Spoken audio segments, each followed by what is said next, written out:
বেসরকারি TV channel my টিভির chairman Nasiruddin সাথীর ছেলে কন্টেন্ট ক্রিয়েটর তৌহিদ আফ্রিদি সিআইডি হেফাজতে থাকা অবস্থায়ও উশৃঙ্খল আচরণ করেন।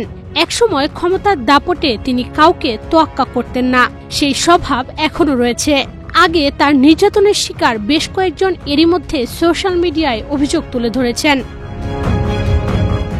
বিশেষ করে বহু নারী তার নির্যাতনের শিকার হয়েছিলেন। সেই ভুক্তভোগী নারীদের সঙ্গেও যোগাযোগ করছেন সিআইডির তদন্ত সংশ্লিষ্ট ব্যক্তিরা।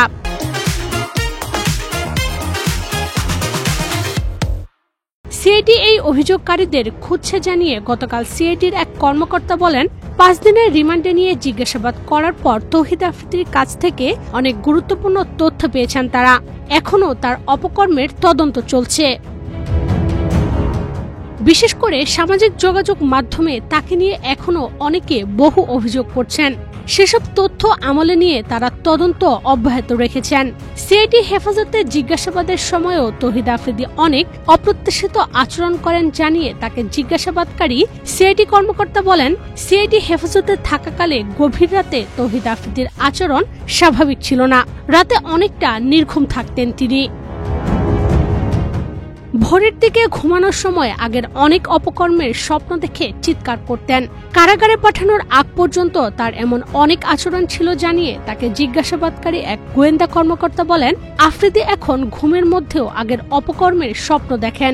বিভিন্ন সূত্র থেকে এখনো তার বিরুদ্ধে অনেক অভিযোগ পাওয়া যাচ্ছে, আর এসব অভিযোগকারীর সঙ্গে তারা যোগাযোগ করছেন। সিআইডি সূত্র বলছে, আফ্রিদির বিরুদ্ধে বহু কন্টেন্ট ক্রিয়েটর ফেসবুকে অনেক অভিযোগ করছে।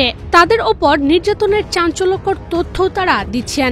এদের একজন কন্টেন্ট ক্রিয়েটরের নাম সাইম। তিনি একটি ভিডিও বার্তায় আফ্রিদিকে নিয়ে 2.5 বছর আগের ঘটনা ফাঁস করেছেন। আমাকে ঠিক এইভাবে বাইদা রাখছিল, এই যে দেখেন আমার পাটা এইভাবে ছিল, পায়ের মধ্যে বাড়ি মারছে, আমি এভাবে পড়ে গেছি।